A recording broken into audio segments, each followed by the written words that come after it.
चलिए देखते हैं सोशियोलॉजी के एनसीईआरटी क्लास 11 के दूसरा चैप्टर है। चैप्टर के नाम है ग्रामीण तथा नगरीय समाज में सामाजिक परिवर्तन तथा सामाजिक व्यवहार के बारे में देखेंगे। इस पुस्तक का नाम है समाज का बोध वाले पुस्तक है। इसमें दूसरा चैप्टर देखेंगे सामाजिक ग्रामीण तथा नगरीय समाज में सामाजिक परिवर्तन तथा सामाजिक व्यवस्था के बारे में देखेंगे। ऐसा अक्सर कहा जाता है कि परिवर्तन ही समाज का अपरिवर्तनीय पक्ष है। आधुनिक समाज में रहने वाले किसी भी व्यक्ति को यह याद दिलाने की आवश्यकता नहीं होती कि परिवर्तन हमारे समाज की एक विशिष्ट पहचान है। वास्तव में समाजशास्त्र एक विषय के रूप में उद्भव 17वीं से 19वीं सदी के मध्य पश्चिमी यूरोपीय समाज में तीव्र गति से बदलते परिवेश को समझने के प्रयास में हुआ। और सामाजिक परिवर्तन आधुनिक जीवन का एक आम तथा चिर परिचित सत्य है और तुलनात्मक दृष्टि से यह भी एक सर्वथा नवीन तथा हाल की सच्चाई है। और यह अनुमान लगाया जाता है कि मानव जाति का पृथ्वी पर अस्तित्व तकरीबन 5 लाख वर्षों से है और परंतु उनकी सभ्यता का अस्तित्व मात्र 6000 वर्षों से ही माना जाता है। और इन सभ्य माने जाने वाले वर्षों में पिछले मात्र 400 वर्षों से ही हमने लगातार एवं तीव्र परिवर्तन देखे हैं। और इन परिवर्तनशील वर्षों में ही इनके परिवर्तन में तेजी से मात्र पिछले 100 वर्षों में आई है। जिस गति से परिवर्तन होता है वह चूंकि लगातार बढ़ता रहता है। शायद यह सही है कि पिछले 100 वर्षों में सबसे अधिक परिवर्तन प्रथम 50 वर्षों की तुलना में अंतिम 50 वर्षों में हुए और आखिरी 50 वर्षों के अंतर्गत पिछले 30 वर्षों की तुलना में विश्व में परिवर्तन अंतिम 20 वर्षों में अधिक पाया गया है। ये मनुष्य के इतिहास का परिवर्तन चक्र में देखें तो स्रोत लिया गया है जो ये तथ्य है एथनी गिडेंस में लिया गया है। इनका सोशियोलॉजी में जो इनकी पुस्तक है और इन्होंने कहा था कि इसमें पृथ्वी पर मनुष्य का अस्तित्व 5 लाख वर्षों से है और अस्थायी जीवन की बुनियादी आवश्यकता कृषि मात्र 12,000 वर्ष से प्राचीन है कृषि और सभ्यता 6,000 वर्षों से अधिक प्राचीन नहीं है। और यदि हम मनुष्य के संपूर्ण अस्तित्व को एक दिन मान ले तो कृषि 11:56 तथा सभ्यता 11:57 पर अस्तित्व में आई। और आधुनिक समाजों का विकास 11:59 तथा 30 सेकंड में हुआ। मनुष्य के दिन में अंतिम 30 सेकंड में जितना परिवर्तन हुआ है वह अब तक के पूरे समय के युग के बराबर है। पर सामाजिक परिवर्तन में देखें तो सामाजिक परिवर्तन एक सामान्य अवधारणा है जिसका प्रयोग किसी भी परिवर्तन के लिए किया जा सकता है जो अन्य अवधारणाएं द्वारा परिभाषित नहीं किया जा सकता, जैसे आर्थिक अथवा राजनीतिक परिवर्तन। समाजशास्त्रियों को उनके व्यापक अर्थ को विशिष्ट बनाने के लिए कठिन परिश्रम करना पड़ता है ताकि यह सामाजिक सिद्धांत के लिए महत्वपूर्ण हो सके। उनके अपने बुनियादी स्तर पर सामाजिक परिवर्तन इंगित करता है और उन परिवर्तनों को जो महत्वपूर्ण है अर्थात परिवर्तन जो किसी वस्तु अथवा परिस्थिति को मूलाधार संरचनाओं को समावधि में बदल दें। ये जो कहे थे इसका नाम है गिडेंस है, इन्होंने कहा था। और उसके बाद अतः सामाजिक परिवर्तन कुछ अथवा सभी परिवर्तनों को सम्मिलित नहीं करते, मात्र बड़े परिवर्तन जो वस्तुओं को बुनियादी तौर पर बदल देते हैं। परिवर्तन का बड़ा होना मात्र इससे बात के पर नहीं मापा जाता कि वह कितना परिवर्तन लाता है, बल्कि परिवर्तन के पैमाने से अर्थात समाज के कितने बड़े भाग को उनमें प्रभावित किया है। दूसरे शब्दों में परिवर्तन दोनों सीमित अथवा विस्तृत तथा समाज के एक बड़े हिस्से को प्रभावित करने वाला होना चाहिए ताकि वह सामाजिक परिवर्तन के युग हो सके। इस प्रकार के मापदंडों के बावजूद सामाजिक परिवर्तन एक विस्तृत शब्द है। इसे और विशेष बनाने के लिए स्रोत अथवा कारकों को अधिकतर वर्गीकृत करने की कोशिश की जाती है।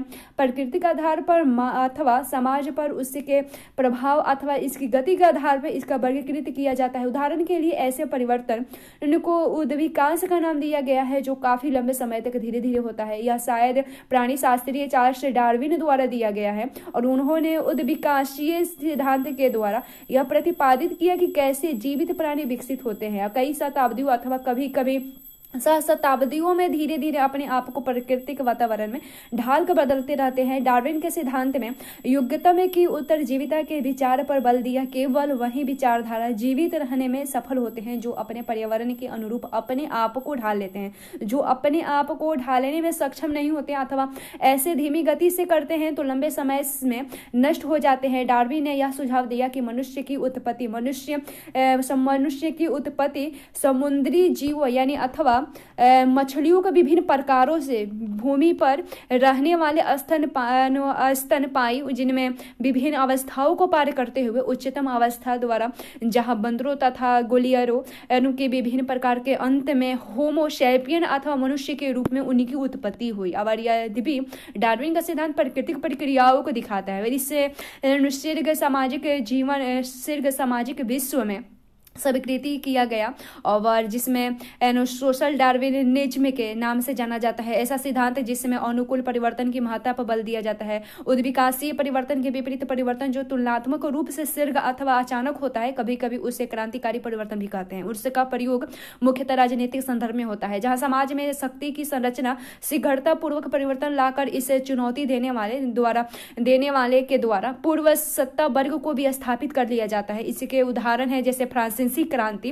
जो 1789 से 1903 में हुआ था, अथवा सोवियत संघ या 1917 की रूसी क्रांति। सामान्य रूप में इस शब्द का प्रयोग तेज आकस्मिक तथा अन्य प्रकार के संपूर्ण परिवर्तनों के लिए भी, कुछ शब्द जैसे औद्योगिक क्रांति अथवा संचार क्रांति इत्यादि के लिए होता है। और जैसे अन्य कैसे प्रकार के सामाजिक परिवर्तनों के बारे में अपने लिख सकते हैं, खोज सकते हैं। और विभिन्न प्रकार के परिवर्तनों और अपनी प्रकृति अथवा परिणाम द्वारा पहचाने जाते हैं। वे हैं संरचनात्मक परिवर्तन एवं विचारों, मूल्यों तथा मान्यताओं में परिवर्तन। संरचनात्मक परिवर्तन समाज की संरचना में परिवर्तन को दिखाता है। इसके संस्थाओं अथवा नियमों जिनमें इन संस्थाओं में चलाया जाता है, यानी उदाहरण के लिए कागजी रुपये का मुद्रा के रूप में प्रादुर्भाव वित्तीय संस्थाओं तथा लेन देन में बड़ा भारी परिवर्तन लेकर आया है। और इस परिवर्तन के पहले मुख्य रूप से सोने चांदी के रूप में मूल्यवान धातुओं का प्रयोग मुद्रा के रूप में होता था, अब कागजी रूप में होता है। सिक्के की कीमत अपने उसमें पाए जाने वाले सोना अथवा चांदी के मापी जाती है, और इसके विपरीत कागजी नोट की कीमत का उस कागज से कोई संबंध नहीं होता है जिस पर वह छापा जाता है, और न ही उसका छपाई से होती है। कागजी मुद्रा के पीछे यह विचार था कि सामान्य अथवा सुविधाओं के लेन देन में जिस चीज का प्रयोग हो उसका कीमती होना जरूरी नहीं है, अब जब तक यह मूल्य को ठीक से दिखाता है, अर्थात जब तक यह विश्वास को जगाए रखता है, तकरीबन कोई भी चीज पैसे के रूप में काम कर सकती है। यह विचार ऋण बाजार की बुनियादी बना और जिससे बैंकिंग तथा वित्त के ढांचे को बदलने में मदद की और इन परिवर्तनों में आगे चलकर आर्थिक जीवन में और परिवर्तन किया। मूल्यों तथा मान्यताओं में परिवर्तन भी सामाजिक परिवर्तन ला सकते हैं। उदाहरण के लिए बच्चों तथा बचपन से संबंधित विचारों तथा मान्यताओं में परिवर्तन अत्यंत महत्वपूर्ण प्रकार के सामाजिक परिवर्तन में सहायक सिद्ध हुआ है। एक समय था जब बच्चों को साधारणतः अवयस्क समझा जाता था और बचपन से संबंधित कोई विशेष संकल्पना नहीं थी जो इससे जोड़ी हो और कि बच्चों के लिए क्या सही या अथवा क्या गलत है। उदाहरण के लिए 19वीं शताब्दी के अंत में यह ठीक माना जाने लगा कि बच्चे जितनी जल्दी काम करने के योग्य हो जाएं, काम करने लगे, बच्चे अपने परिवार की काम करने में मदद अथवा 5 अथवा 6 वर्ष की आयु से ही प्रारंभ कर देते थे। और प्रारंभिक फैक्ट्री व्यवस्था बच्चों के श्रम पर आश्रित थी और यह 19वीं तथा पूर्व 20वीं शताब्दी के दौरान बचपन जीवन की एक विशिष्ट अवस्था थी। और यह संकल्पना प्रभावी हुई तब छोटे बच्चों का काम करना अविचारणीय हो गया तथा उनके देशों ने बाल श्रम की कानून द्वारा बंद कर दिया और उसी समय अनिवार्य शिक्षा संबंधी विचारों का जन्म हुआ तथा उससे संबंधित कई कानूनें भी पास की गई। और यद्यपि कुछ ऐसे उद्योग हमारे देश में हैं जो आज भी बाल श्रम पर कम से कम आंशिक रूप से आश्रित होते हैं, जैसे दरी बुनना, छोटे चाय के दुकान तथा रेस्तरां, माचिस बनाने इत्यादि कुछ काम है जहां छोटे बच्चे काम करते हुए मिलते हैं। बाल श्रम गैर कानूनी है तथा मालिकों को मुजरिमों के रूप में सजा हो सकती है, परंतु अब तक सामाजिक परिवर्तन के वर्गीकरण का सबसे सरल तरीका इसके कारण तथा तथ्य यह स्रोत है। कई बार कारक तत्व पूर्ण वर्गीकृत होते हैं, जैसे आंतरिक यानी अंतर्जात और बाहरी यानी बहिर्जात। सामाजिक परिवर्तन के 5 बृहद प्रकार के स्रोत अथवा कारण होते हैं: पर्यावरण, तकनीकी, आर्थिक, राजनैतिक तथा संस्कृति। पर्यावरण में देखें प्रकृति के परिस्थितिकी तथा भौतिकी पर्यावरण का समाज की संरचना तथा स्वरूप पर महत्वपूर्ण प्रभाव हमेशा से रहा है और विगत समय के संदर्भ में यह विशेष रूप से सही है जब मनुष्य प्रकृति के प्रभाव को रोकने अथवा झेलने में अक्षम था। उदाहरण के लिए मरुस्थलीय वातावरण में रहने वाले लोगों के लिए एक स्थान पर रहकर कृषि करना संभव नहीं था, जैसे कि मैदानी भागों अथवा नदियों के किनारे इत्यादि में। और अतः जिस प्रकार का भोजन वे करते थे अथवा कपड़े पहनते थे, जिस प्रकार आजीविका चलाते थे तथा सामाजिक अंतक्रिया से ये काफी हद तक उनके पर्यावरण के भौतिक अथवा जलवायु की स्थिति से निर्धारित करती थी। अत्यधिक ठंडी जलवायु में रहने वाले के लिए भी यह सही था। अथवा बंदरगाह पर स्थित नगरों, प्रमुख व्यापारिक मार्गों और अथवा पर्वतीय दरों और उपजाऊ नदियां घाटियां होती थी, परंतु पर्यावरण जिस हद तक समाज को प्रभावित करता है वहां तकनीकी संसाधनों के बढ़ने के कारण समय के साथ साथ घटता जा रहा है और प्रकृति के द्वारा खड़ी की गई समस्याओं का सामना और अपने आप को उनके अनुरूप ढालना और इस प्रकार विभिन्न पर्यावरण के कारण समाजों के बीच आए अंतर को दूर करने में तकनीकी हमारी मदद करती है। दूसरी तरफ तकनीकी प्रकृति को तथा उसके द्वारा हमारे संबंधों को नए तरीके से बदलती है, जैसे पर्यावरण पर इस पुस्तक में हम देख लेंगे। और अतः यह कहना अधिक सही होगा कि समाज पर प्रकृति का प्रभाव घटने की बजाय बदल रहा है। और आप पूछ सकते हैं कि कैसे यह सामाजिक परिवर्तन को प्रभावित करते हैं। पर्यावरण ने समूहों को आकार दिया होगा, परंतु उसने सामाजिक परिवर्तन में क्या भूमिका अदा की होगी। और इस प्रश्न का सबसे आसान तथा बढ़िया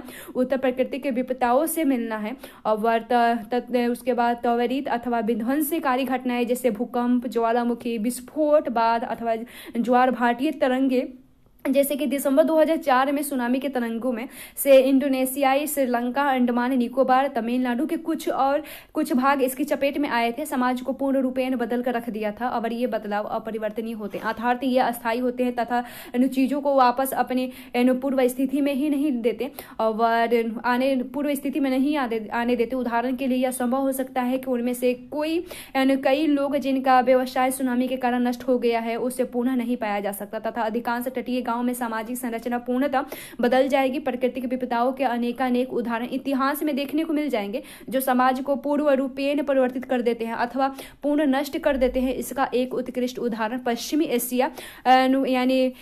एशिया के रेगिस्तान प्रदेश में है और जो तेल का मिलना है। और जिस प्रकार 19वीं शताब्दी में कैलिफोर्निया से सोने की खोज हुई थी, ठीक उसी प्रकार तेल के भंडार ने खाड़ी देशों के समाज की वो बदल रखा था। और सऊदी अरब, कुवैत अथवा संयुक्त अरब अमीरात जैसे प्रदेशों की स्थिति आज तेल संपदा के बिना बिल्कुल अलग होती है। उसके बाद तकनीकी तथा अर्थव्यवस्था में देखें, विशेषकर आधुनिक काल में तकनीकी तथा आर्थिक परिवर्तन के संयोग से समाज में तीव्र परिवर्तन आया है और तकनीकी समाज के कई प्रकार के प्रभावित भी करते हैं। जैसे कि ऊपर देखा कि यह हमारी मदद प्रकृति को विभिन्न तरीके से नियंत्रित करके और उसके अनुरूप ढालने अथवा दोहन करने में करती है। और बाजार जैसे शक्तिशाली संस्था से जुड़कर तकनीकी परिवर्तन और अपने सामाजिक प्रभाव की तरह ही इस प्रकृति के कारकों जैसे सुनामी अथवा तेल की खोज की तरह प्रभावित हो सकती है। सामाजिक परिवर्तन बृहद दृष्टिगोचर अथवा सर्वाधिक महत्वपूर्ण उदाहरण जो तकनीकी परिवर्तन द्वारा लाए गए वह था जो औद्योगिक क्रांति, जिसके बारे में आपने पहले ही देखा था। और अपने वाष्प इंजन द्वारा समाज पर छोड़े गए प्रभाव के बारे में सुना होगा। वाष्प शक्ति के खोज ने उदारीयान विभिन्न प्रकार के बड़े उद्योगों को शक्ति की इस ताकत को जो न केवल पशुओं तथा मनुष्यों के मुकाबले कई गुना अधिक थी बल्कि बिना रुकावट के लगातार चलने वाली थी, उससे परिचित कराया। और इसका दोहन तथा यातायात के साधनों जैसे वाष्पी चालित जहाज तथा रेलगाड़ियों के रूप में किया गया। और इसने दुनिया की अर्थव्यवस्था तथा सामाजिक भूगोल को भी बदल दिया था। रेल ने उद्योग तथा व्यापार को अमेरिका महाद्वीप तथा पश्चिमी विस्तार को सक्षम किया। भारत में भी रेल परिवहन ने अर्थव्यवस्था को आकार देने में महत्वपूर्ण भूमिका निभाई। विशेषकर 1953 में भारत में आने से लेकर मुख्यतः प्रथम शताब्दी तक वाष्प चालित जहाजों ने समुद्री यातायात को अत्यधिक तीव्र तथा भरोसेमंद बनाया और इसने अंतर्राष्ट्रीय व्यापार तथा प्रवास की गति को बदल कर रख दिया। दोनों परिवर्तनों ने विकास की विशाल लहर पैदा की, जिनसे न केवल अर्थव्यवस्था को प्रभावित किया अपितु समाज के सामाजिक संस्कृति तथा जनसांख्यिकीय रूप को भी बदल दिया। वाष्प शक्ति की छाप तथा महत्व अपेक्षाकृत तीव्र गति से दृष्टिगोचर हुआ। हालांकि कभी कभी तकनीकी का सामाजिक प्रभाव पूर्व सर्वव्यापी भी होता है। तकनीकी आविष्कार अथवा खोज का कभी कभी तत्कालिक प्रभाव संकुचित होता है, जो देखने में लगता है जैसे सुप्तावस्था में हो, और बाद में होने वाले परिवर्तन आर्थिक के संदर्भ में उसी खोज की सामाजिक महत्ता को एकदम बदल देते हैं और उसे ऐतिहासिक घटना के रूप में मान्यता देते हैं। इसका उदाहरण यह है कि चीन में बारूद तथा कागज की खोज है, और जिसका प्रभाव सदियों तक संकुचित रहा, और जब तक कि उनका प्रयोग जब तक पश्चिमी यूरोप के आधुनिकीकरण के संदर्भ में नहीं हुआ था, उसी बिंदु से दी गई परिस्थितियों के लाभ उठाना और बारूद द्वारा युद्ध की तकनीकी में परिवर्तन तथा कागज की छपाई की क्रांति ने समाज को हमेशा के लिए परिवर्तित कर दिया। और कुछ उदाहरण ब्रिटेन के कपड़ा उद्योग में होने वाले तकनीकी प्रयोग से है। बाजारी ताकतों तथा समाजवादी शक्ति के मेल से नवीन सूत काटने तथा बुनने की मशीनों ने भारतीय उपमहाद्वीप के हथकरघा उद्योग को नष्ट कर दिया, जो पूरी दुनिया में सबसे व्यापक तथा उच्च स्तरीय था उद्योग। कई बार आर्थिक व्यवस्था में होने वाले परिवर्तन जो प्रत्यक्षतः तकनीकी नहीं होते हैं, उसके भी समाज को बदल दिया। और जाना पहचाना ऐतिहासिक उदाहरण रोपण कृषि, जहां बड़े पैमाने पर नगदी फसलों जैसे गन्ना, चाय अथवा कपास की खेती की जाती थी, उसने श्रम के लिए भारी मांग उत्पन्न की। और इस मांग ने 17वीं से 19वीं शताब्दी के मध्य संस्था के रूप में दस्तता और अफ्रीका, यूरोप तथा अमेरिका के बीच दासों का व्यापार प्रारंभ किया। और बाद में भी असम में के चाय बागानों में भी काम करने वाले अधिकतर लोग पूर्वी भारत के थे, विशेषकर झारखंड तथा छत्तीसगढ़ के आदिवासी भागों में। जिन्हें बांध हो और श्रम के लिए प्रवास करना पड़ा। और आज विश्व के कई भागों में अंतर्राष्ट्रीय समझौते तथा संस्थाओं जैसे वर्ल्ड ट्रेड ऑर्गेनाइजेशन द्वारा आयात कर शुल्कों में लाए गए परिवर्तन संपूर्ण उद्योग तथा रोजगार को खत्म करने तथा काफी कम त्वरित उछाल तथा प्रगति का उस समय कुछ अन्य उद्योग तथा रोजगार के लिए भी ला सकते हैं। राजनीतिक में देखें, इतिहास के लेखन तथा संस्मरण की पुरानी विधियों में राजाओं तथा रानियों की क्रियाएं सामाजिक परिवर्तन के लिए अत्यंत महत्वपूर्ण मानी जाती थी। परंतु जैसे कि अब हमें पता है कि राजा या रानी विस्तृत राजनीतिक, सामाजिक और आर्थिक परिवर्तन का प्रतिनिधित्व करते थे। व्यक्ति समाज में अपनी भूमिका निभा सकता था, परंतु बृहद संदर्भ में वह इसका एक भाग था। और इस अर्थ में राजनीतिक शक्तियां सामाजिक परिवर्तन के महत्वपूर्ण कारण थे।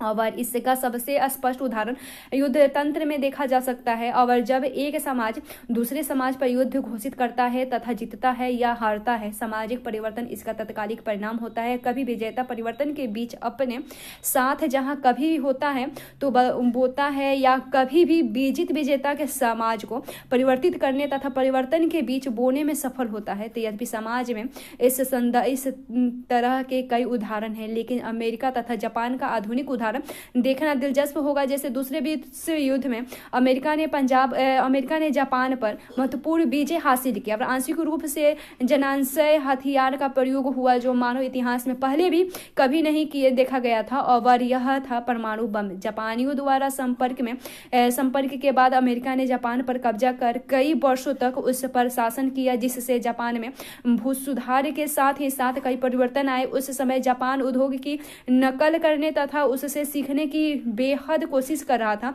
परंतु 1970 तक हालांकि जापानी तकनीकी मुख्य रूप से कार्य निर्माण के क्षेत्र में अमेरिका से काफी आगे निकल गई थी। 1970 से 1990 के बीच जापानी उद्योग ने पूरी दुनिया पर राज किया, विशेषतः यूरोप की औद्योगिक संस्थाओं का अमेरिका पर। अमेरिका की औद्योगिक पृष्ठभूमि विशेष रूप से जापानी औद्योगिक तकनीकी तथा उत्पादन संगठन से बृहद स्तर पर प्रभावित हुई। बड़े और परंपरागत रूप से शक्तिशाली उद्योग जैसे स्टील, वाहन तथा भारी अभियांत्रिकी को काफी बड़ा झटका लगा और तथा इससे अपने आप को जापानी तकनीकी तथा प्रबंधन के सिद्धांतों के आधार पर बदलना पड़ा। मसलन नए उभरते क्षेत्र जैसे इलेक्ट्रॉनिक्स का भी जापान में सूत्रपात किया और कई दशकों में जापान ने युद्ध तंत्र की अपेक्षा आर्थिक तथा तकनीकी क्षेत्र में अमेरिका को चुनौती दी थी। राजनीतिक परिवर्तन केवल अंतर्राष्ट्रीय हो अथवा आवश्यक नहीं है ये, बल्कि उनका बहुत बड़ा सामाजिक असर अपने देश पर भी पड़ा, यद्यपि अपने इस प्रकार नहीं सोचा होगा।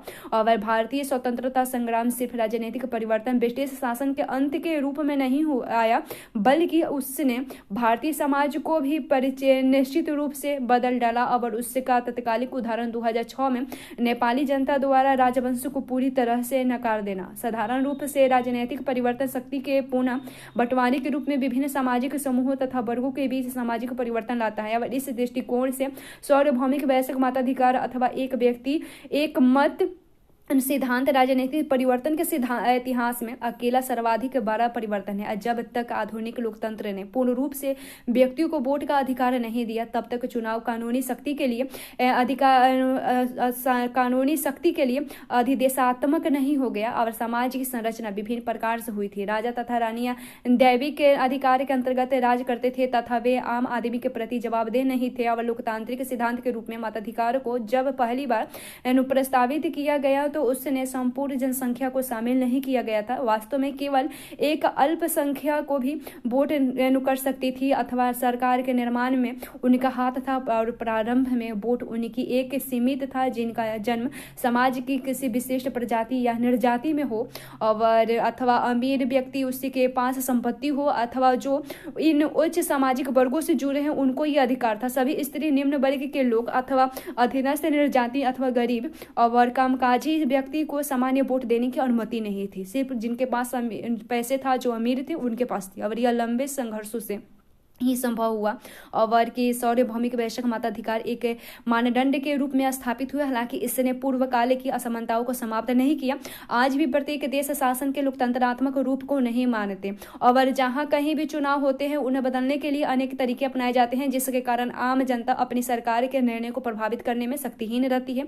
लेकिन इस सब के बावजूद इसे नकारा नहीं जा सकता कि सार्वभौमिक वैश्विक मताधिकार एक शक्तिशाली मानदंड के रूप में काम करता है जो प्रत्येक सरकार तथा प्रत्येक समाज को महत्व देता है। सरकारों को कानूनी वैधता पाने के लिए आवश्यक है कि वह कम से कम व्यक्तियों की आम सहमति लेता हुआ दिखाई दे और सामाजिक परिवर्तन के परिप्रेक्ष्य में यह व्यापक परिवर्तन लेकर आया है। और उसके बाद संस्कृति के बारे में देखें। संस्कृति को यहाँ विचारों, मूल्य और मान्यताओं जो मनुष्य के लिए आवश्यक होते हैं तथा उनके जीवन को आकार देने में मदद करते हैं, उसके उनके छोटे से लेवल के रूप में प्रयुक्त किया जाता है। इन विचारों तथा मान्यताओं में परिवर्तन प्राकृतिक रूप से सामाजिक जीवन में परिवर्तन को दिखाना है। और सामाजिक संस्कृति संस्थाओं का सबसे सामान्य उदाहरण धर्म, जिसका समाज का अत्यधिक प्रभाव पड़ा है। और धार्मिक मान्यताएं तथा मानदंडों ने समाज को व्यवस्थित करने में मदद की तथा यह बिल्कुल आश्चर्यचकित नहीं है कि इन मान्यताओं में परिवर्तन ने समाज को बदलने में मदद की है। धर्म इतना महत्वपूर्ण है कि कुछ विचारकों ने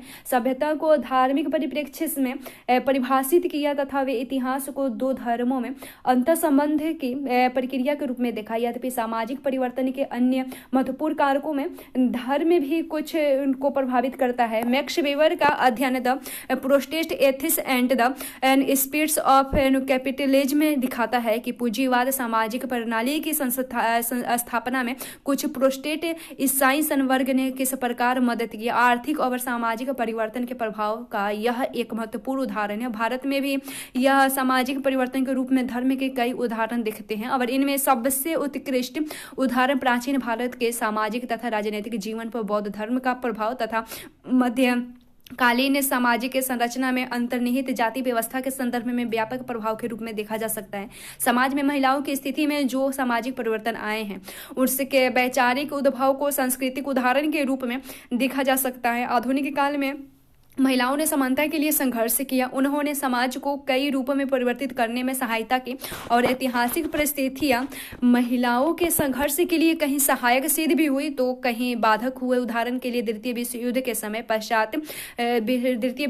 के समय पाश्चात्य देशों में, पश्चिमी देशों में महिलाओं ने कारखाने में काम करना प्रारंभ कर दिया, जो पहले कभी नहीं हुआ था तथा जो पहले हमेशा पुरुषों द्वारा किए जाते थे। यह वास्तविकता थी कि महिलाएं जहाज बना सकती थी, भारी मशीनों को चला सकती थी, हथियारों का निर्माण आदि कर सकती थी और इसने समानता पाने के उनके दावे को मजबूत किया। और यह भी सत्य है कि यदि युद्ध न हुआ होता तो उन्हें और लंबे समय तक इसके लिए संघर्ष करना पड़ता। और एक दूसरे प्रकार का उदाहरण जहां महिलाएं अपनी अस्मिता में परिवर्तन लाने में सफल हुई वह क्षेत्र है उपभोक्ता विज्ञापन। अधिकतर नगरीय समाजों में महिलाएं ही यह निर्णय लेती है कि घरेलू उपयोग के लिए कौन सी वस्तु खरीदी जाए और इसने विज्ञापनों के एक उपभोक्ता के रूप में महिलाओं की सोच को प्रगति संवेदना बनाया और उसके संवेदनशील बनाए और विज्ञापन के खर्चों का एक महत्वपूर्ण अंश अब हम महिलाओं को मिलता है और इसका प्रभाव मीडिया पर भी पड़ता है। संक्षेप में, महिलाएं आर्थिक भूमिका परिवर्तन की श्रृंखला की शुरुआत करती है जिससे बड़े सामाजिक परिणाम निकल सकते हैं। उदाहरण के तौर पर विज्ञापन महिलाओं को एक निर्णायक सदस्य के रूप में देखा सकता है अथवा महत्वपूर्ण व्यक्ति के रूप में, जिसके बारे में न तो पहले सोचा जा सकता था और न ही जिसे बढ़ावा दिया जा सकता था। सामान्यतः पहले ज्यादातर विज्ञापन पुरुषों को संबोधित किए जाते थे, अब उतना ही महिलाओं को भी संबोधित किए जाते हैं अथवा कुछ क्षेत्रों में जैसे घरेलू वस्तु अथवा उपभोक्ता वस्तुओं में मूल्यतः महिलाओं को अथवा यह विज्ञापनों का निर्माता के लिए आवश्यक हो गया है कि महिलाएं क्या सोचती है तथा क्या महसूस करती है उस पर ध्यान दिया गया है। और एक अन्य उदाहरण जहां सांस्कृतिक परिवर्तन सामाजिक परिवर्तन लाता है, खेलकूद के इतिहास में देखा जा सकता है। खेलकूद हमेशा से लोकप्रिय संस्कृति के अभिव्यक्ति रहे हैं जो कभी कभी अधिक महत्वपूर्ण हो जाते हैं। क्रिकेट का प्रारंभ ब्रिटिश राजशाही वर्ग के शौक के रूप में हुआ था और ब्रिटेन के माध्यम तथा कामकाजी वर्गों में फैला और वहां से पूरी दुनिया के अंग्रेजी साम्राज्य में। अब जैसे ही इस खेल ने भारत से बाहर अपनी जड़ें जमाई, यह अधिकतर राष्ट्रीय अथवा प्रजातीय वर्ग का प्रतीक बना और क्रिकेट में तीव्र प्रतियोगिता का भिन्न इतिहास है जो खेलकूद की सामाजिक महत्ता को कथात्मक रूप से दिखाता है। इंग्लैंड तथा ऑस्ट्रेलिया की प्रतियोगिता सामाजिक अधीनस्थ उपनिवेश यानी ऑस्ट्रेलिया का शासन के केंद्र में प्रभावशाली उच्च वर्ग यानी इंग्लैंड के प्रतिरोध से दर्शाती है। और इसी प्रकार 1970 तथा 80 के में पूरी दुनिया पर वेस्ट इंडीज क्रिकेट टीम का वर्चस्व भी औपनिवेशिक व्यक्तियों के प्रजातियों गर्व को दिखाता है। और भारत द्वारा क्रिकेट में इंग्लैंड को हराना हमेशा से कुछ खास रहा है, विशेषकर स्वाधीनता से पूर्व। दूसरे स्तर पर क्रिकेट की भारतीय उपमहाद्वीप के लोकप्रियता ने इस खेल के व्यावसायिक रूप को बदल दिया जो अब दक्षिण एशियाई प्रशंसकों की रुचियों से प्रभावित होता है। और विशेषकर भारतीय, जैसे कि ऊपर परिचर्चा से साफ होता है कि कोई एक सिद्धांत अथवा कारक सामाजिक परिवर्तन के लिए जिम्मेदार नहीं होता है। सामाजिक परिवर्तन के कारक उसके आंतरिक अथवा बाह्य हो सकते हैं, सोची समझी क्रिया अथवा आकस्मिक कारकों के परिणाम हो सकते हैं। पर उसके बाद सामाजिक परिवर्तन के कारण अधिकांश परस्पर संबंधी होते हैं। आर्थिक अथवा तकनीकी कारक की संस्कृति संगठन भी हो सकते हैं, राजनीतिक पर्यावरण द्वारा भी हो सकता है। अतः यह आवश्यक है कि सामाजिक परिवर्तन अथवा उससे के विभिन्न प्रकार की विधाओं से परिचित रहा जाए और परिवर्तन हमारे लिए एक मुख्य विषय है। उसके बाद क्योंकि परिवर्तन की गति आधुनिक समय के मुख्य समकालिक समय से पहले की तुलना में काफी तेज हो गई है, यद्यपि सामाजिक परिवर्तन को विगत समय में अच्छी तरह से समझा जा सकता है जब यह घटित हो चुका है और इसमें हमें इसके होने के समय में परिचित होना चाहिए तथा इसके लिए जो भी तैयारी हो उसके करने चाहिए। उसके बाद सामाजिक व्यवस्था में देखिए सामाजिक घटना अथवा प्रक्रियाओं का अर्थ विषमताओं से ही साफ उभर सकता है।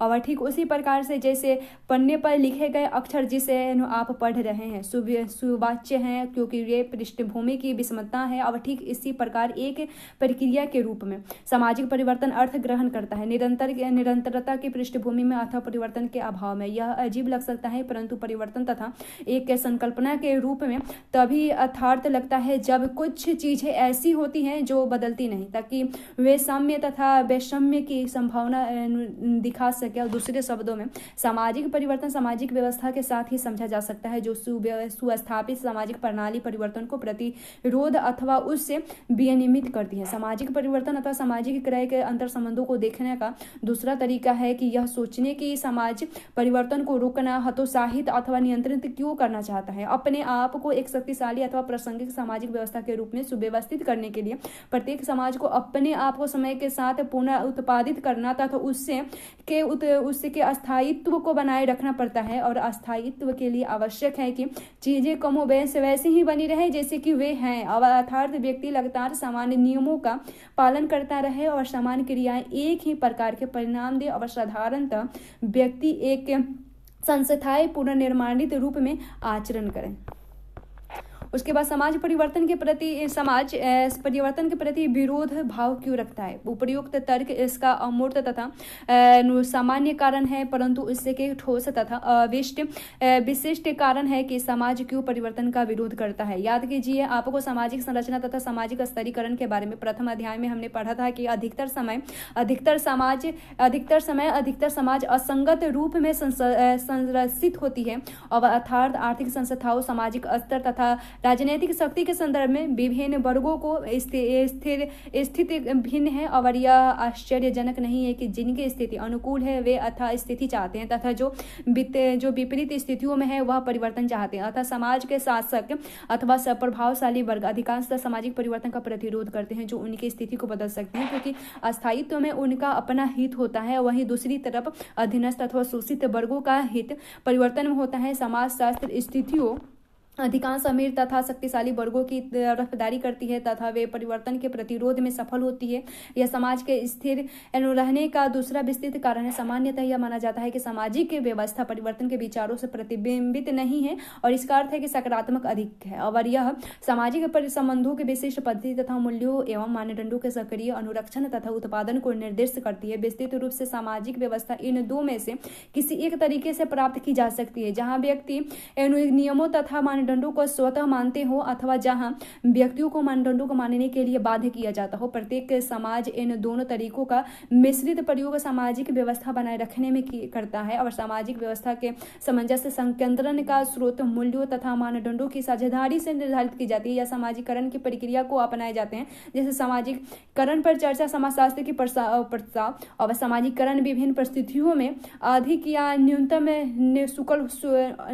कुशल हो सकती है, परंतु वह उतना ही कितना कि कुशल हो क्यों ना हो और यह व्यक्ति की दृढ़ता को पूर्ण रूप से समाप्त नहीं कर सकता। दूसरे शब्दों में सामाजिकरण मनुष्य को रोबोट नहीं बना सकता। यह हर समय प्रत्येक मानदंड के लिए पूर्ण तथा अस्थायी सहमति तैयार नहीं कर सकता। इसका अनुभव आपने भी अपने जीवन में किया होगा और नियम तथा विश्वास जो एक समय में प्राकृतिक तथा सही लगते हैं दूसरे समय में उतने ही सही नहीं लगते और हम अपनी बीती धारणाओं पर प्रश्न करते हैं तथा हम किसे सही अथवा किसे गलत मानते हैं इस पर अपने सोच बदल देते हैं। कई बार हम अपने विश्वासों को वापस मान लेते हैं और जिन्हें हमने पहले माना तथा फिर छोड़ देते हैं। कालांतर में विभिन्न परिस्थितियों में जीवन की विभिन्न किसी आगामी अवस्थाओं में हम उन्हें पुनः नए रूप में पाते हैं और अतः सामाजिकरण सामाजिक व्यवस्थाओं को बनाए रखने के लिए अथक प्रयास करते हैं, परंतु यह प्रयास भी अपने आप में पूर्ण नहीं होती है। अतः अधिकतर आधुनिक समाज कुछ रूपों में असंस्थागत तथा सामाजिक मानदंडों को बनाए रखने के लिए शक्ति अथवा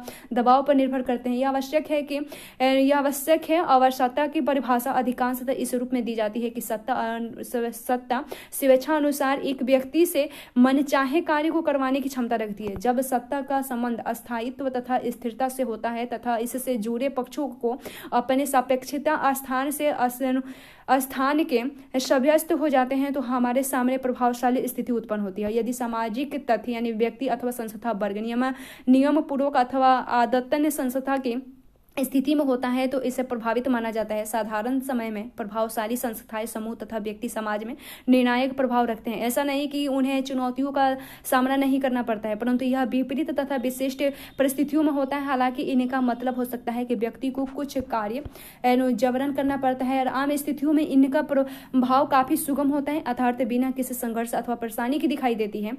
और प्रभाव सत्ता तथा कानून के बारे में देखिए। यह कैसे हो सकता है कि प्रभाव अप्रतिरोधक हो जबकि यह सीधे तौर पर असंतुलित संबंधों पर आधारित हो, जहां कीमतें अथवा सुविधाएं नियमित रूप से बांटे जाते हैं। उत्तर का अधिकांश भाग हमें पूर्व अध्याय की परिचर्चा में प्राप्त हो चुका है और प्रभावशाली वर्ग असंतुलित संबंधों में अपनी शक्ति के बल पर सहयोग प्राप्त करते हैं, परंतु यह शक्ति काम क्यों करती है और क्या यह कार्य केवल शक्ति के भय से करता है या यह समाजशास्त्रियों की मुख्य संकल्पना में आती है। सामाजिक के संदर्भ में वैधता इंगित करती है। स्वीकृति की स्थिति को शक्ति संतुलन में अंतर्निहित है और ऐसी चीजें जो वैध है वह उचित है, सही अथवा ठीक मानी जाती है। बृहद स्तर पर यह सामाजिक संविदा का अभी स्वीकृति भाग है जो सामूहिक रूप से प्रचलित है और संक्षेप में वैधता अधिकार संपत्ति तथा न्याय के प्रचलित मानदंड की अनुरूपता में निहित होती है। हमने पहले भी देखा कि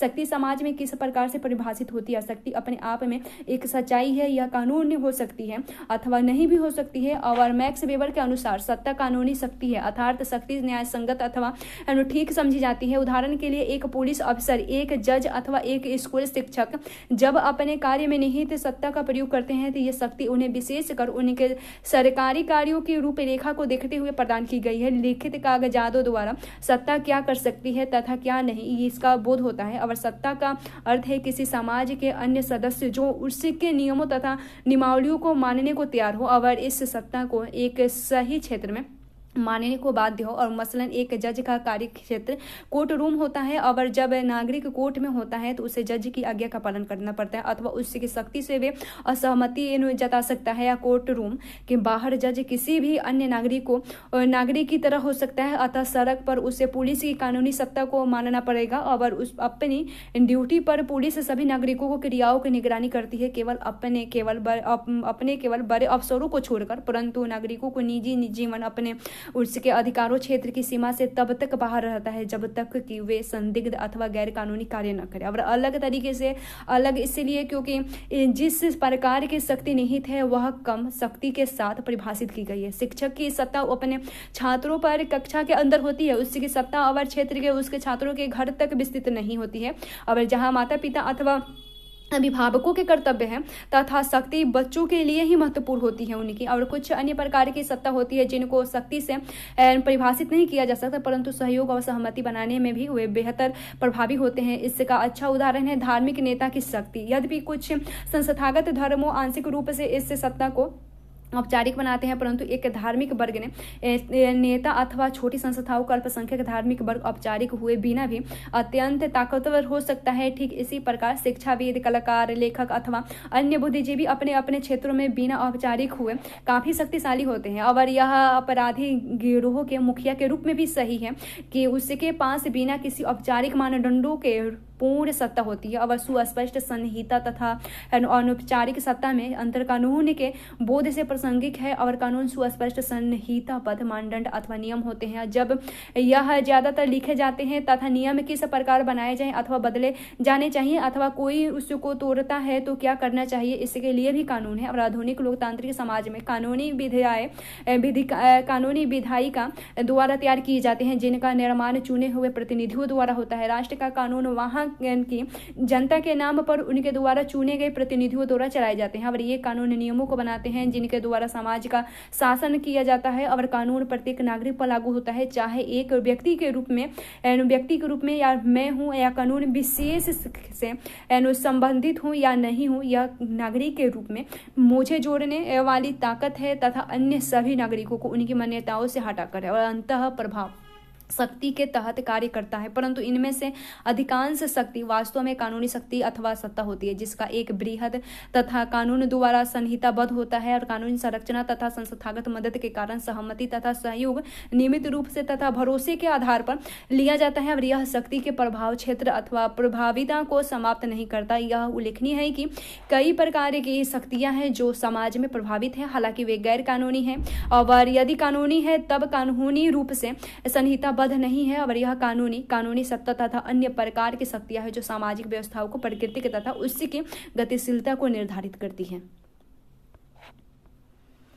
उसके बाद विवाद या संघर्ष, अपराध तथा हिंसा के बारे में देखें। प्रभाव, शक्ति, कानून, सत्ता तथा कानून के अस्तित्व का यह अर्थ नहीं कि हमेशा उनका पालन हो अथवा उन्हें माना जाए।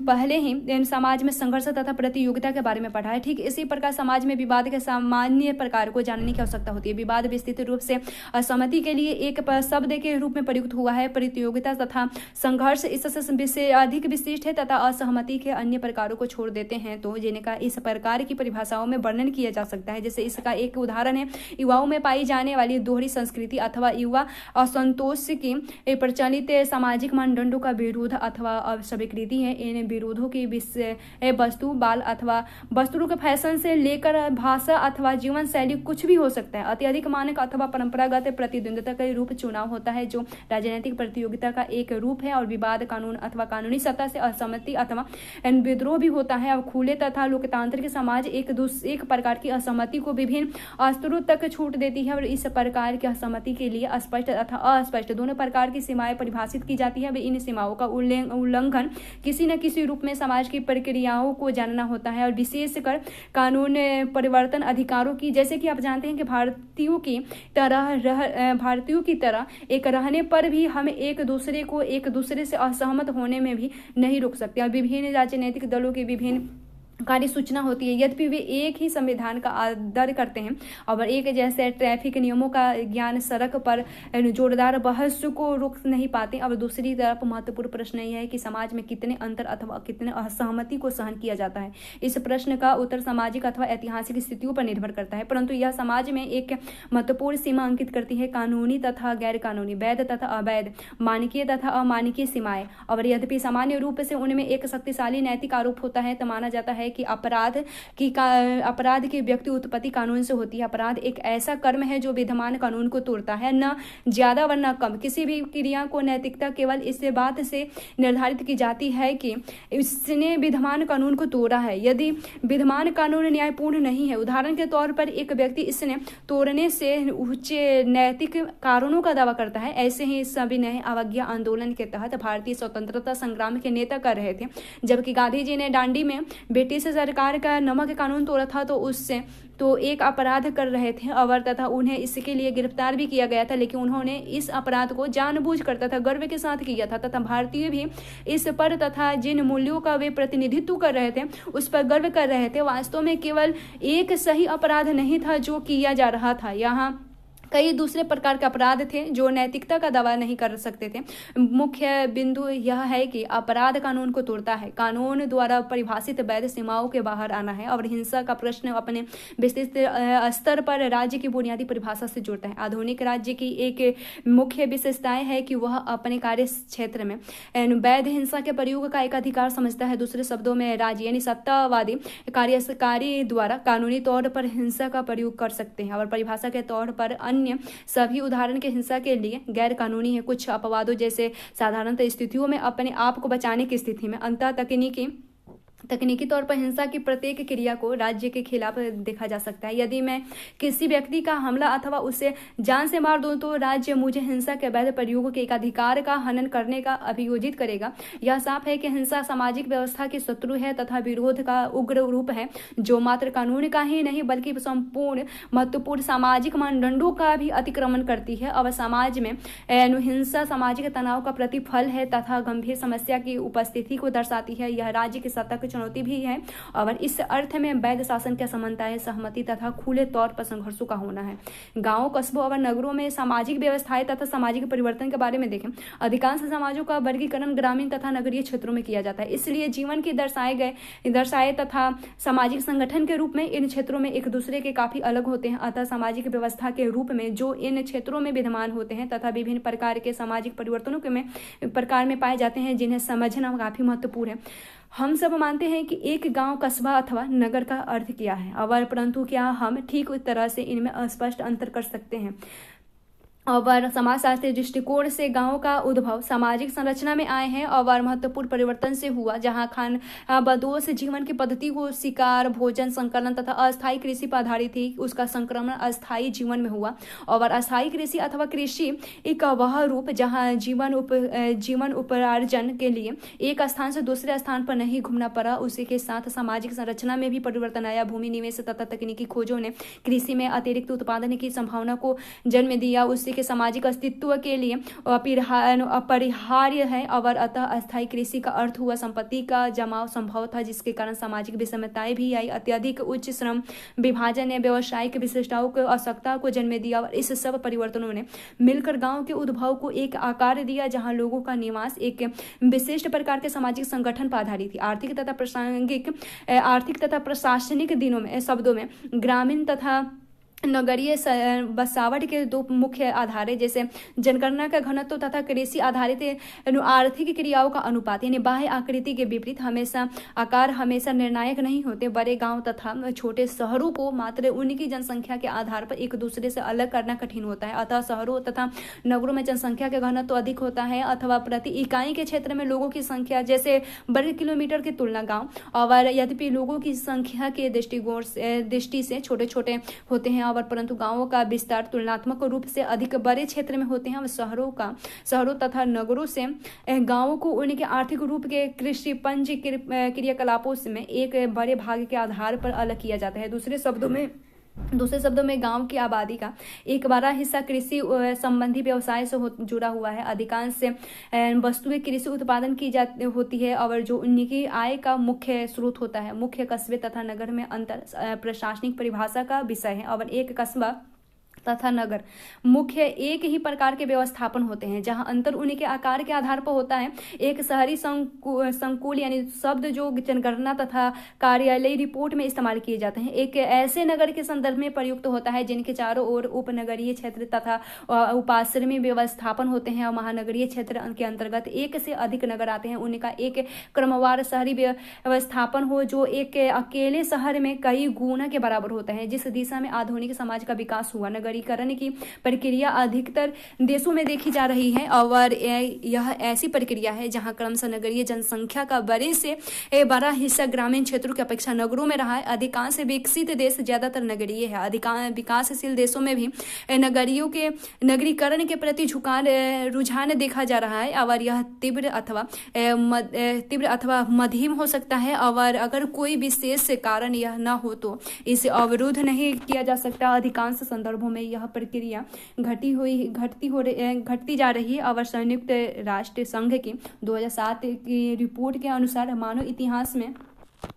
मानव इतिहास में पहली बार संसार की नगरीय जनसंख्या ग्रामीण जनसंख्या को पीछे छोड़ देगी और भारतीय समाज में भी नगरीकरण की प्रक्रिया देखी जा रही है। स्वतंत्रता के तुरंत बाद नगरीय क्षेत्रों में निवास करने वाली जनसंख्या का प्रतिशत 1901 में 11% से थोड़ा कम और 1991 में 17% से थोड़ा ज्यादा है और 2001 की जनगणना के अनुसार 28% से करीब जनसंख्या नगरीय क्षेत्रों में रहती है। 2011 की जनगणना के अनुसार भारत की जनसंख्या 35% जनसंख्या नगरों में निवास करती है। उसके बाद ग्रामीण क्षेत्रों में सामाजिक व्यवस्था तथा सामाजिक परिवर्तन में देखें। चूंकि गांवों की वस्तुनिष्ठ स्थिति भिन्न होती है, अतः यह अपेक्षा की जाती है कि सामाजिक व्यवस्था तथा सामाजिक परिवर्तन भी प्रकृति में भी भिन्नता होती है और गांवों का आकार छोटा होते हैं। अतः ये अधिकांश व्यक्तिगत संबंधों का अनुमोदन करते हैं गांव के लोगों द्वारा। तकरीबन गांव के ही दूसरे लोगों को देखकर पहचान लेना असामान्य नहीं। अधिकांश गांव की सामाजिक संरचना परंपरागत तरीके से संचालित होती है, इसलिए संस्थाएं जैसे जाति, धर्म तथा संस्कृति एवं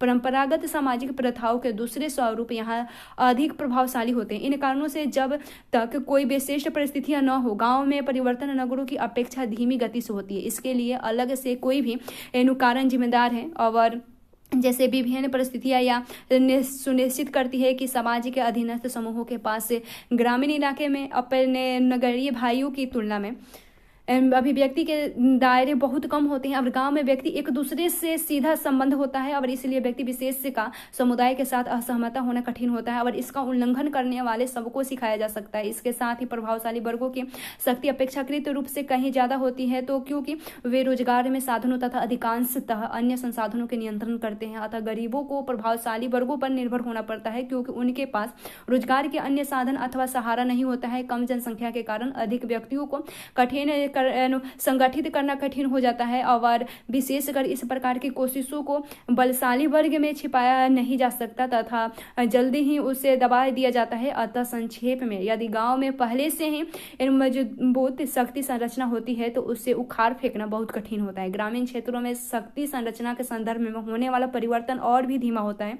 क्योंकि वहां की सामाजिक व्यवस्था अधिक मजबूत और स्थिर होती है। किसी क्षेत्र में परिवर्तन लाने के लिए समय लागत है और किसी क्षेत्र में परिवर्तन आने के लिए समय लगता है, क्योंकि गांव बिखरे हुए हैं तथा पूरी दुनिया में एकत्रित नहीं होते हैं जैसे नगर तथा कस्बे होते हैं। यही सही है कि संरचना के नए साधन विशेषकर टेलीफोन तथा टेलीविजन से काफी परिवर्तन आया है। अतः यह सांस्कृतिक पिछड़ापन गाँव तथा नगरों के बीच काफी कम या न के बराबर हो गया है। और अन्य संचार के साधन यानी सड़कें, रेल में भी समय के साथ सुधार आया है। इनके कारण मात्र कुछ एक गांव एकांत तथा पिछड़ा होने का दावा कर सकता है। और ऐसे शब्द जो बिना सोचे समझे भूतकाल में गांव के साथ जुड़े थे, इसने समाज को और भी शक्तिशाली किया है। निस्संदेह कृषि से संबंधित परिवर्तन अथवा कृषकों के सामाजिक संबंधों का ग्रामीण समाजों पर गहरा प्रभाव पड़ा है। और अतः भूस्वामित्व की संरचना में आए परिवर्तनों पर भूमि सुधार जैसे कदमों का सीधा प्रभाव पड़ा है। भारत में स्वतंत्रता के बाद भूमि सुधार के पहले चरण में दूरवासी जमींदारों से स्वामित्व के हक लेकर समूहों को दे दिया गया, जो वास्तव में भूमि की देखभाल तथा खेती कर रहे थे। और इसमें से अधिकांश समूह मध्यवर्गीय जातियों से संबंधित थे। और यद्यपि वे स्वयं ज्यादातर कृषक नहीं थे, पर उन्होंने भूमि पर आधिपत्य जमा लिया था। उनकी संख्या के अनुरूप इस तथ्य ने उनके सामाजिक स्तर पर राजनीतिक शक्ति को बढ़ावा दिया, क्योंकि चुनाव जीतने के लिए उनके वोट आवश्यक थे। और एम.एन. श्रीनिवासन ने इन वर्गों को प्रभावित जातियों के नाम से पुकारा। और कई क्षेत्रीय संदर्भों में प्रभावित जाति आर्थिक दृष्टि से बेहतर शक्तिशाली हो गई थी तथा गांव में उनका वर्चस्व होने के कारण उन्होंने चुनावी राजनीति को भी प्रभावित किया। आज के संदर्भ में प्रभावित जाति स्वयं अपने से निम्न जातीय, निम्नतर तथा अत्यधिक पिछड़ी जाति द्वारा दृढ़ता पूर्वक किए गए विद्रोहों से स्वयं भी जूझ रही है।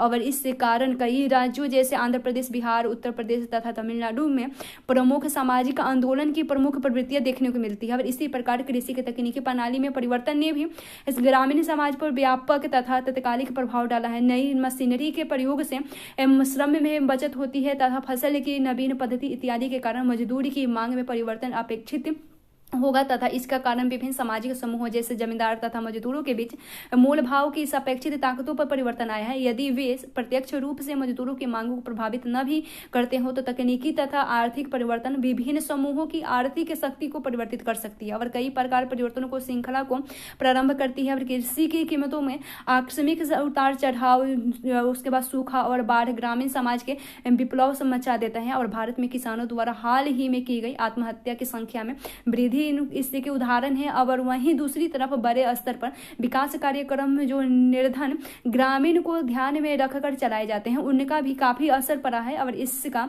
एक बढ़िया उदाहरण 2005 का राष्ट्रीय ग्रामीण रोजगार गारंटी अधिनियम है। और उसके बाद नगरीय क्षेत्रों में सामाजिक व्यवस्था तथा सामाजिक परिवर्तन में देखें, यह सर्वविदित है कि नगर अपने आप में बेहद प्राचीन है। ये प्राचीन समाज में भी थे। और नगरवाद जनसमूह के एक बड़े भाग की जीवन पद्धति के रूप में आधुनिक घटना है। और आधुनिक काल में से पहले व्यापार, धर्म तथा युद्ध कुछ महत्वपूर्ण कारक थे जो नगरों को महत्व तथा स्थिर तय करते थे। और ऐसे नगर जो मुख्य व्यापार मार्ग अथवा पतन के बंदरगाहों के किनारे बसे हुए थे प्राकृतिक रूप में लाभ की स्थिति में थे। और इसी प्रकार वह नगर जो सामरिक दृष्टि से बेहतरीन रूप से स्थित थे आखिर में धार्मिक स्थल अधिक संख्या में भक्तों की आकर्षित करते थे। और इस प्रकार नगर अर्थव्यवस्था को सहारा देते थे। भारत भी इन प्राचीन नगरों के उदाहरण देखा जा सकता है। भारत में अन्य संकेत भी है, जैसे असम में ब्रह्मपुत्र नदी के किनारे बसा मध्यकालीन व्यावसायिक नगर तेजपुर अथवा कोझिकोड, पहले कालीकट नाम से इसे जाना जाता था, अब कोझिकोड के नाम से जाना जाता है, जो उत्तरी भाग केरल में अरब महासागर पर स्थित है। और हमारे पास मंदिर, नगरों तथा धर्म स्थानों के कई उदाहरण है, जैसे राजस्थान में अजमेर, उत्तर प्रदेश में बनारस तथा काशी के नाम से भी जाना जाता है, तथा तमिलनाडु में मदुरई है। जैसे कि समाजशास्त्रियों ने स्पष्ट किया है कि नगरीय जीवन तथा आधुनिकता दोनों एक ही सिक्के के दो पहलू है। वास्तव में प्रत्येक को दूसरे के अंदर अभिव्यक्ति माना जाता है। और हालांकि यहाँ बहुत अधिक तथा सघन जनसंख्या निवास करती है तथा चूंकि ये इतिहास में यह राजनीति का स्थल के रूप में जाने जाते हैं, नगर को आधुनिक व्यक्ति का प्रभाव क्षेत्र भी माना जाता है। अज्ञानता तथा सुविधाओं का मिश्रण तथा साथ ही एक ऐसी संस्था जिसे बड़ी संख्या में लोग अपना सके। और ये नगर व्यक्ति को संतुष्ट करने के लिए अंतर्हीन संभावनाएं प्रदान करती है, जहां व्यक्तिवादी को हतोत्साहित करता है तथा अधिक दे नहीं सकता, नगर व्यक्ति का पोषण करता है। यद्यपि अधिकांश कलाकारों, लेखकों लेखकों तथा मनीषियों ने जब नगर को व्यक्ति का स्वर्ग कहा तो वे गलत थे। और लेकिन यह भी सत्य है कि स्वतंत्रता तथा अवसर केवल कुछ व्यक्तियों को ही प्राप्त होते हैं। उपयुक्त तरीके से केवल सामाजिक तथा आर्थिक विशेषताओं का संकल्पना अल्पसंख्यक ही विलासी है, उसके बाद पूर्ण रूपेण उन्मुख तथा संतुष्ट जीवन जी सकते हैं। अधिकतर व्यक्ति जो नगरों में रहते हैं बाध्यताओं में भी सीमित होते हैं तथा उन्हें सापेक्षित स्वतंत्रता प्राप्त नहीं होती है। और ये परिचित सामाजिक तथा आर्थिक बाध्यताएं विभिन्न प्रकार के सामाजिक समूहों की सदस्यता द्वारा लाई जाती है। जैसे कि आप पूर्व अध्याय में पढ़ चुके हैं कि नगर भी समूह पहचान के विकास को प्रतिपालित करती है, जो विभिन्न कारकों जैसे प्रजाति, धर्म, निर्जाति, जाति, प्रदेश तथा समूह प्रत्येक कस्बे के शहरी जीवन का पूर्ण प्रतिनिधित्व करते हैं। वास्तव में कम स्थान में अत्यधिक लोगों का जमाव पहचान को और तीव्र करता है और उन्हें अस्तित्व, प्रतिरोध तथा दृढ़ता को रणनीति का अभिन्न अंग बनाता है। और नगरों तथा कस्बों के अधिकांश महत्वपूर्ण मुद्दे तथा समस्याओं का संबंध स्थान के प्रश्नों से जुड़ा हुआ है। जनसंख्या का उच्च घनत्व स्थान के अधिमूल्य पर आधारित जोर देता है तथा रहने के स्तर भी बहुत जटिल समस्या उत्पन्न करती है। और नगरीय सामाजिक व्यवस्था का प्राथमिक कार्य के नगर के स्थानीय जीवन क्षमता को अस्वस्थ कर देते हैं। इसका अर्थ है कि संगठन तथा प्रबंधन कुछ चीजों के जैसे निवास तथा आवासीय पद्धति, जन यातायात के साधन उपलब्ध करा सकते हैं ताकि कर्मचारियों की बड़ी संख्या को कार्यस्थल से लिया जा सके। और आवासीय, सरकारी तथा औद्योगिक भूमि उपयोग क्षेत्र के सतत अस्तित्व की व्यवस्था तथा अंत में जन स्वच्छता और पुलिस, जन सुरक्षा तथा अन्य कस्बे के शासन पर नियंत्रण की आवश्यकता। इनमें से प्रत्येक कार्य अपने आप में एक बृहद उपक्रम है तथा योजना क्रियान्वित और रख रखाव को दुर्गज चुनौती देता है। और इसे और जटिल बनाने में और भी कार्यों को समूह, निर्जातीय, धर्म, जाति इत्यादि के विभाजन तथा तनाव से न केवल जुड़े बल्कि सक्रिय भी हो सकती है। उदाहरण के लिए कस्बे में आवास का प्रश्न अपने साथ कई अन्य समस्याएं भी लाता है। गरीबों के लिए आवास की समस्या, बेघर तथा सड़क पर चलने वाले लोग इनका प्रक्रिया को जन्म देते हैं जो सड़कों, फुटपाथों, पुलों तथा फ्लाईओवर के नीचे खाली बिल्डिंग तथा अन्य खाली स्थानों पर रहते हैं तथा जीवन यापन करते हैं। और यह इन बस्तियों के जन्म का एक महत्वपूर्ण कारण भी है। यद्यपि कार्यालयीय परिभाषा भिन्न हो सकती है। एक बस्ती में भीड़ भाड़ तथा खींच पीच वाला रिहायशी इलाका होता है जहां जन सुविधाएं यानी सफाई, पानी, बिजली इत्यादि का अभाव हो तथा घरों के निर्माण में प्लास्टिक की चादर तथा कार्डबोर्ड से लेकर बहुमंजिलीय ढालों में प्रयुक्त कारकेट का प्रयोग होता है, क्योंकि यहाँ अस्थायी संपत्ति का अधिकार दूसरे स्थानों की तरफ नहीं होती है। और यह बस्ती या दादाओं की जन्मभूमि होती है जो अन्य लोगों पर अपना बलात् अधिकार दिखाते हैं जो वहां रहते हैं। बस्ती क्षेत्र पर अधिकार प्राकृतिक रूप से दूसरे तरीकों के गैर कानूनी धंधे, अपराधों तथा भूमि संबंधी गैंग के अड्डे बन जाते हैं। और पूरे विश्व में व्यापक गेटेड समुदाय जैसे कि ब्रिती भारतीय शहरों में देखी जा सकती है। इसका अर्थ है कि एक समृद्ध प्रतिवेशी का निर्माण जो अपने परिवेश में दीवारों तथा परिवेश द्वारों से अलग होते हैं, जहां परिवेश तथा निकास नियंत्रण होता है। अधिकांश ऐसे समुदाय की अपनी समानांतर नगरीय सुविधाएं जैसे पानी और बिजली सप्लाई, पुलिस तथा सुरक्षा भी होती है।